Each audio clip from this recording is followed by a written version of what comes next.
क्योंकि इस वक्त फ़लस्तीन और इसराइल की जो जंग चल रही है ना, उसमें सबसे अहम किरदार मुसलमानों ने मरना नहीं, इन्होंने जाना नहीं अल्लाह की बारगाह में, इन्होंने जवाब नहीं देने। इतने बड़े बड़े मुसलमान मुल्क, इतने अमीर लोग, इतना पैसा फ़लस्तीन में, ठीक है, खित्ता अरब तबाह होगा। तो खित्ता अरब के तबाह होने का टाइम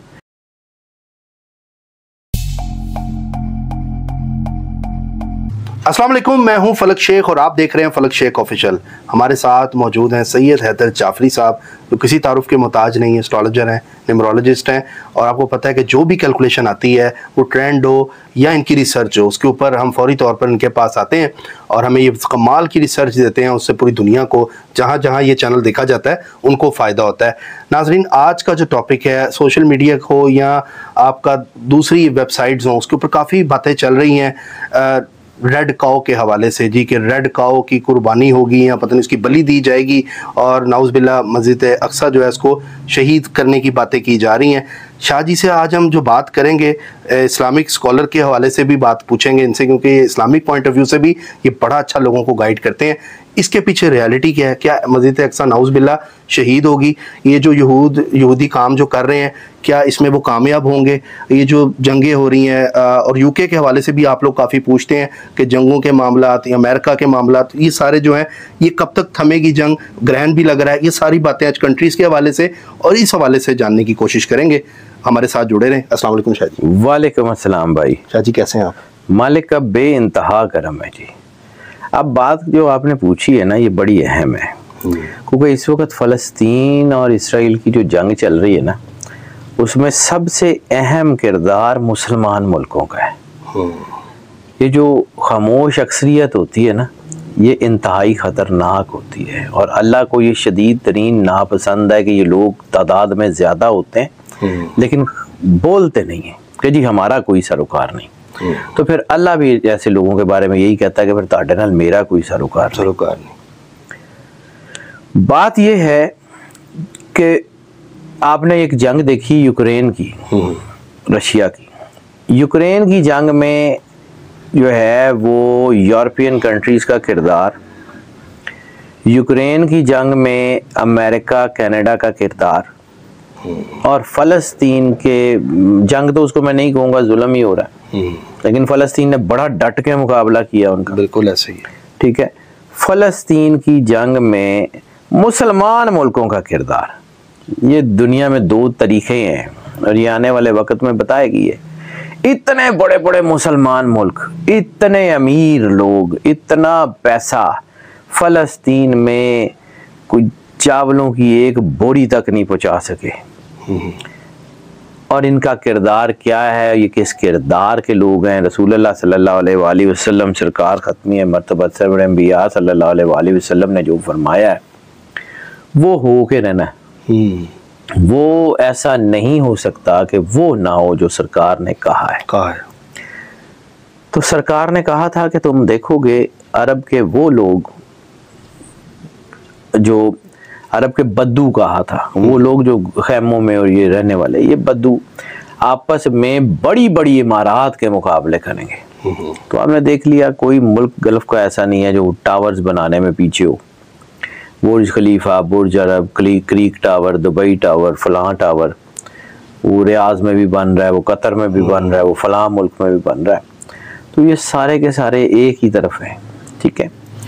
और एक रसूलुल्लाह सल्लल्लाहु अलैहि वसल्लम की और पेशीन गोई है कि खित्ता अरब तबाह होगा, ठीक है, खित्ता अरब तबाह होगा। तो खित्ता अरब के तबाह होने का टाइम, उसकी एक बड़ी पेशीन गोई कि खित्ता अरब जब सरसब्ज हो जाए तो फिर जो है वो खित्ता अरब की तबाही का इंतज़ार करो। तो इस वक्त आपने देख लिया होगा, कुछ लोग जो उम्रे पे हज पे जा रहे हैं उन्हें नज़र आ रहा है कि जो चटियल पहाड़ होते थे, बेआबो गया काले पहाड़, वो उसके ऊपर सब्ज़ा उग रहा है। वो कैसे उग रहा है? वो अल्लाह की तरफ से है। फिर ये जो रेड हैम्फर की बात हो रही है, रेड काओ या रेड हैम्फर, इसका जिक्र हमें सूरह बकरा में भी मिलता है। यहूदियों को पहले भी कहा गया था कि गाय की कुर्बानी करो। तो उन्होंने पूछा कौन सी गाय, कैसी गाय। तो फिर अल्लाह ने जो उसको कहा, जिसके बारे में कहा गया, वो गाय वैसी उनको 3 साल नहीं मिली। अब वो उस गाय को जो है वो बना रहे हैं, उसकी परवरिश कर रहे हैं, उसको जेनेटिकली बना रहे हैं, उसी जो है वो कलर की और उसी तरह की रेड हैम्फर। 5 कह रहे हैं, दुनिया में सिर्फ 5 है सर। वो बनाई जाती है ना, वो पहले भी 3 साल यहूदियों को जब अल्लाह ने कहा था, वो जो सूरह बकरा में जिसका वाक़या है कि गाय की शाने की हड्डी निकालो और उसको वो जो है वो मारो तो वो मुर्दा जिंदा हो जाएगा। तो आज भी अगर आपने देखा हो तो ये जो गाय के शाने की हड्डी होती है, दस्ती की ऊपर वाली हड्डी, वो जब भी कोई गाय को ज़िबा करता है उस हड्डी को तोड़ देता है। जादू ना हो, इसके पीछे कोई ना कोई राज, कुछ ना कुछ तो होगा ना। मैं फिर कहता हूँ कि मैं वो उनके ऊपर जो है ना वो इस किस्म की कहानियों पे ना यकीन करता हूँ और ना मैं बात करता हूँ, लेकिन राई का पहाड़ बनता है तो राई जितना तो कुछ ना कुछ होगा ना उसके पीछे, जिसका जिक्र अल्लाह कुरान पाक में कर रहा है। ला रैब फी किताब है, ऐसी किताब है जिसमें शक शुबे की कोई गुंजाइश नहीं है। अगर उसमें कुछ चीज़ है या उनकी तौरात में है या उनकी जो अब किताब है तालमुद उसमें है या बाइबल में है या इंजील में थी, तो कुछ ना कुछ तो चीज़ें उनमें होंगी ना। बिल्कुल शाह जी, ठीक है। सारी इल्हामी किताबें हैं ना, सारी इल्हामी किताबों में कुछ ना कुछ जो है वो चलें तहरीफ हो गई, लेकिन किताबें तो इल्हामी है ना, बेस तो उनकी वही है ना, फाउंडेशन तो वही है ना। बिल्कुल ऐसे ही। ये जो कुर्बानी है ना, तो कुर्बानी अगर देखा जाए ना तो सबसे ज्यादा कुर्बानी तो मुसलमानों ने दी है। उनके बच्चे शहीद हुए हैं, उनकी औरतें जो हैं वो शहीद की गई हैं, उनके ऊपर जुल्म के पहाड़ तोड़े गए हैं। लेकिन मुसलमानों का सबसे बड़ा इम्तिहान भी है कि वो लोग तो कुर्बानी दे रहे थे, ये लोग कर क्या रहे थे? इन्होंने मरना नहीं, इन्होंने जाना नहीं अल्लाह की बारगाह में, इन्होंने जवाब नहीं देने। मेरे समेत सारे हम लोग आज तक जो है वो उन कंपनीज का बाइकआउट तो कर नहीं सके। हम लोग तो लड़ते हैं कि जी साढ़े कर्नल की होना है, वो 1-1 रुपया करके वो बम बनाते हैं और उड़ा के देते हैं। हम कातिल हैं, मेरे समेत सब लोग कातिलों में शामिल है। जवाब देना पड़ जाना इसका। लेकिन शाह जी आपने बात तो उठाई ना लास्ट प्रोग्राम में फ़लस्तीन के ऊपर, आपने मैं जितना कर सकता हूँ उतना ही कर सकता हूँ, जाहिर सी बात है। लेकिन हम लोगों को एहसास ही नहीं है, हम लोगों के जो अरबाब इख्तियार हैं उनको अब एहसास ही नहीं है कि ये हो क्या रहा है। लेकिन ये वही है, जब जिहाद मुसलमान उम्मत की बात, उम्मत ख़त्म हो गई हुई है यार। ये कोई उम्मत बची ही नहीं है। उम्मत होती है जिसके बारे में सरकार खत्मी मरतबत सरवर अंबिया ने कहा है कि उम्मत मुस्लिमा एक जिस्म की तरह है, किसी एक हिस्से में दर्द हो सारे महसूस करते हैं। किसको महसूस हुआ गजा का दर्द? किसको? कोई एक, मेरे समेत सर, मैं अपने आप को एक्सक्लूड नहीं करता। किसको महसूस हुआ? हमारे किसी बच्चे की आंख में कुछ हल्का सा लग जाए तो हमें वक्ता पड़ जाता है, वहां बच्चे कत्ल हो रहे हैं, वो लाशें सड़कों पे पड़ी हुई हैं, कफन नहीं है देने को, खाना पानी तो बहुत दूर की बात है। किसको तकलीफ हुई? कौन सी उम्मत? सही कहा था अलामा साहब ने कि बुझी इश्क की आग अंधेर है, मुसलमान नहीं राख का ढेर है। ये वाकई राख का ढेर है, इस राख में भी चिंगारी कोई नहीं बची, सवा हो गए, खत्म हो गए, कुछ नहीं बचा इनके पल्ले। वो कभी कहा था कि बड़ा जरा नम हो तो ये मिट्टी बड़ी जरखेज है साकी, लेकिन ये मिट्टी बंजर हो गई है, इस मिट्टी में से कुछ नहीं निकलना। शायद कोई अगली नस्ल उठे जिनको कोई एहसास हो, वरना ये जितने हुक्मरान तबका है ना मुसलमानों का खास तौर के ऊपर, इनको तबाही फिर गई हुई है, इनको इनके अंदर कुछ नहीं बचा, इनसे किसी को कोई उम्मीद नहीं। हाँ उठेंगे मुसलमान इकट्ठे होंगे, लेकिन अभी नहीं, अभी बड़ा टाइम है, अभी हाली और कुट पैनी है। 2027 से पहले इनको बहुत कुट पड़नी है। 2023 जंगों का साल है, ये शुरू हो चुकी है। सर रोहिंग्यास को थोड़ी कुट पड़ी है, कौन बोला? कोई बोला वहां पे? नहीं बोला, कोई बोलना भी नहीं था किसी ने। उन्होंने जेनोसाइड किया, कत्लेआम किया, कोई मुसलमान मुल्क बोला हो? कुछ भी नहीं जी। आए मिल के बददुआएं करते हैं। अगर बददुआओं से ही सारी दुनिया ने ठीक होना होता ना तो चंगेज खान के साथ फिर बददुआएं लड़ती। चंगेज खान जब जो है बगदाद पे आया था ना, तो उस वक्त एक बंदा जंग करने के लिए नहीं निकला।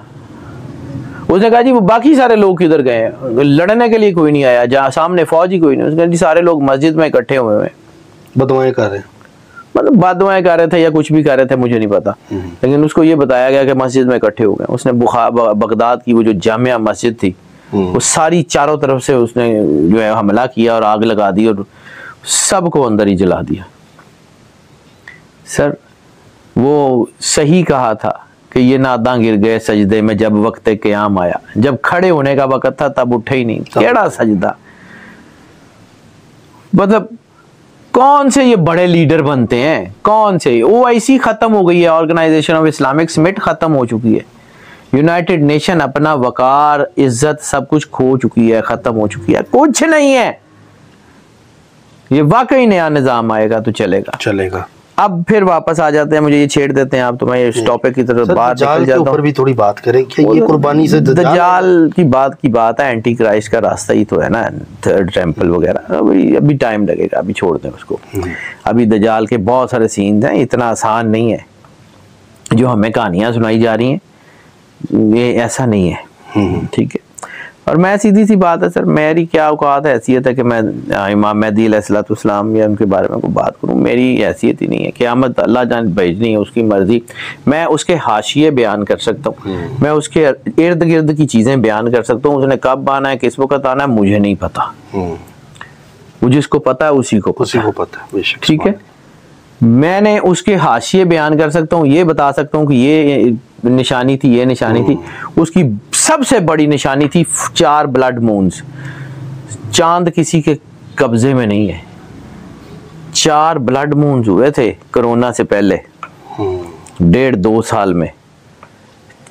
4 ब्लड मून्स इकट्ठे होना सर, ये जिसने अबू जहल ने कहा था ना कि अगर आप नबी हैं तो चांद तोड़ के दिखाएं, उसको भी पता था कि चांद के ऊपर जादू असर नहीं करता, एयर सफेयर के बाद कुछ नहीं चलता। ये जादू से नहीं हुए, ये अल्लाह की तरफ से निशानियां थी। 4 ब्लड मून्स के बाद यहूदी इतने तगड़े हो गए, उन्होंने कहा जी हुन कुट लांगे। ये इंडिकेशंस अल्लाह दिखा रहा था ना, तो ये मुसलमानों को भी नजर आ रही थी। हमें तो ये पढ़ाया ही नहीं जाता ना, हमें तो ये एनर्जी ही नहीं पढ़ाई जाती कि इसका क्या। 4 ब्लड मून्स के बाद पहली चीज आपने देखी वो कोरोना था, ठीक है। उन्होंने पूरे इजराइल में और पूरे रीजन में गरकत के दरख्त, जैसे रिसालत माब सल्लल्लाहु अलैहि वसल्लम ने कहा था ये यहूदियों के दरख्त है, उसकी इतनी प्लांटेशन शुरू कर दी, इतनी प्लांटेशन शुरू कर दी। वो गरकत के दरख्त जो है वो उनके लिए बायसे बरकत है, वो हमारे लिए जो है ना वो नहीं है। वो इतनी उन्होंने प्लांट लगाए, इतना कुछ कर दिया, वो सर वो प्लान करके चलते हैं। ताड़ियां 10 नस्ल उन्होंने प्लान की थी, यानी कि उन्होंने किस तरह टैकल करनी है। बिल्कुल ऐसे हम यहाँ तो सर नॉलेज नहीं है, लैक ऑफ नॉलेज है सर। जो नहीं समझ आती चीज उसको शिर्क लिख के आगे चले जाते हैं। हमने बेड़ा गर्क किया है। ये मुसलमानों ने सबसे बड़ा जो प्रेस को जो है वो सबसे पहले जो इन्होंने कहा जी ये कुफर की मशीन है, प्रेस दे उत्ते अपना नहीं तो प्रेस नहीं छपा, मुसलमान जाहिल हो गए, किताबें ही नहीं थी, दुनिया ने छापी, दुनिया ने पढ़ी, हमने पढ़ी नहीं। सल्तनत उस्मानिया का पठा बैठाने वाला ये सारा सबसे बड़ा ये था कि वो जो मुफ्तियों ने कहा था ये प्रेस के ऊपर किताबें नहीं छप सकती। मुफ्तियों ने कहा था कि जी ये स्पीकर दे उत्ते ये शैतानी आवाज है, स्पीकर के ऊपर अजान नहीं देनी। तो स्पीकर के ऊपर अजान नहीं दी तो फिर उसके बाद फिर आखिर स्पीकर के ऊपर आना पड़ा। आज जोसे जी दी जाती है, उधर से तार और सहर हो रहा। सर ये हमारी हिस्ट्री है, हमें पढ़ाई नहीं जाती। बिल्कुल शादी, इंसानियत सबसे बड़ा दीन है और ये वाकई होने जा रहा है जी। और ये मुझे लगता है, मुझे चांस लगते हैं कि बैतुल मुकद्दस शहीद होने जा रही है। मुझे लगता है ये गिर जाएगी या इसका कुछ हिस्सा जरूर गिरेगा और उसके बाद मुसलमानों में क्यास आएगी। हरे उस वेले भी अकल आंदी है कि नहीं आंदी पता ये अप्रैल में होगा कि आगे 2024? अप्रैल मई जो है ना 2024 का सेकंड हाफ कोई अच्छा नहीं है। ये जून जुलाई सेकंड हाफ कोई अच्छा नहीं है, इसमें तबाही फिरनी है। तो खुद ही नजर आ जाएगा, मेरे कहने से होना। और बहुत से लोग तनकीद करते हैं जी डरा रहे हैं एस्ट्रोलॉजर्स, जबकि ऐसा नहीं है। मेरे कहने से नहीं होना सर, ना मेरे कहने से अच्छा होना है, ना मेरे कहने से बुरा होना है। अल्लाह का निज़ाम है। अगर महकमा मौसमियात वाले आपको ये कह रहे हैं कि ये तूफान आ रहा है अपना सामान संभाल लो, तो आप कहें नहीं नहीं तेनू बहुता पता है, पर जिस दिन तूफान आएगा आप देख लेना, छोड़ दो। बिल्कुल ठीक है, हाँ सही। बिल्कुल सर, महंगाई की आपने बात की, महंगाई तो तूफान वाली आ गई सर, अभी और आनी है। अभी 2023 में याद है मैंने प्रोग्राम किया था और आपने कहा था कि 2024 में महंगाई को लग पता जाएगा, रमजान में देखना। अब मुझे याद है वो वर्ड्स। तो अब आप देखें कि महंगाई कहाँ पे है सर। अभी और है, अभी इससे भी और है, अभी कुछ भी नहीं है। समझ लें कि ये 20% है, अभी 80% और है। अल्लाह खैर की। कब तक टाइम, रिलीफ वाला कब देख रहे हैं? रिलीफ नहीं आता अभी 2026 मार्च तक, तो रिलीफ का भूल जाएं आप। 2026 मार्च, उससे पहले रिलीफ तो भूल जाए ना। और 2024 नवंबर, उससे पहले स्टेबिलिटी भी भूल जाए। मौज करें, अभी सुकून करें। मतलब ये टाइम को गुजरने दें सर। अल्लाह ने करना है, मैं करना है नहीं। मैं भी इसी से सफर कर रहा हूँ, जाहिर सी बात है। मैं भी तो इसी दुनिया में हूँ ना, मैं भी तो यही हूँ ना। सर आप मेरे भी बच्चे, ये तो आपको इल्म है, हम इसलिए एनर्जी को पढ़ा ही जाता है ना। एनर्जी तक कीता तो कुछ नहीं ना जा सकता, बदल तो नहीं सकता। ठीक है, एनर्जी उसके हाथ में है जो एनर्जी का मालिक है। जिसने कौन कह के कायनात बनाई है, वही कारसाज है, वही खालिक है, वही रब है, वही अल्लाह। हम कौन? कुछ भी नहीं। हाँ, उससे जुड़ जाएंगे तो फिर वो रिलीफ शायद दे दे, उसकी मर्जी है। ना जुड़ेंगे तो वो उन्हें छड़ना भी काक नहीं। बिल्कुल शादी है, सही है, सीधी सी बात है। दे दे सबको।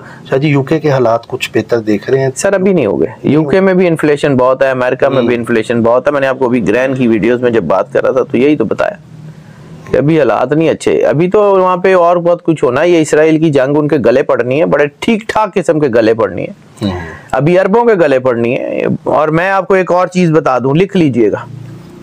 अगर कोई ऐसा वक्त आया कि मुसलमान जंग में उतरे, मुसलमानों के दो बहुत बड़े मुल्क इसराइल की तरफ से लड़ेंगे।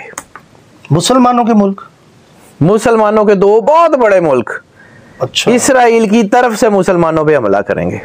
शाहजी वो कौन से हैं? सर आएगा वक्त है, 10 दिन। मैं मेरी मर्जी ना लोना, आप देख लेना। मेरी एनर्जी ये कह रही है। चले नाजरीन, आपने कैलकुलेशन देखी जाफरी साहब की। टेंस माहौल बनाते नहीं है कोई भी। ये चीज़ जो चल रही है, आगे जो मामला है, एहतियात के लिए आपको पहले से अवेयर किया जाता है, थोड़ी सी एहतियात कर लें। और डराने का मकसद नहीं होता। बाकी ये जो चीज़ें साथ साथ होंगी वो हम सैयद हैदर जाफरी साहब से पूछते हैं। डराना तो मतलब मकसद नहीं है ना, बताना मकसद है। और सीधी सी बात है, मैं अपने काम में एक बात का बड़ा ईमान की हद तक कायल हूं कि मेरा काम बताना है, मनाना नहीं। कोई मानता है माने, नहीं मानता ना माने, वो एक है जिसको पता है। बस वो अल्लाह के सामने मैं सुरखरू हूँ, बाकी मुझे किसी की परवाह भी नहीं है, पार भी नहीं है किसी का। क्या बात है शाहजी, ऐसा ही इंसान को होना चाहिए। और शाहजी बहुत कुछ सीखने को भी मिलता है। और हमारी जो ऑडियंस है ना, उसकी तरबियत भी हो रही होती है, इवन कि मेरे समेत।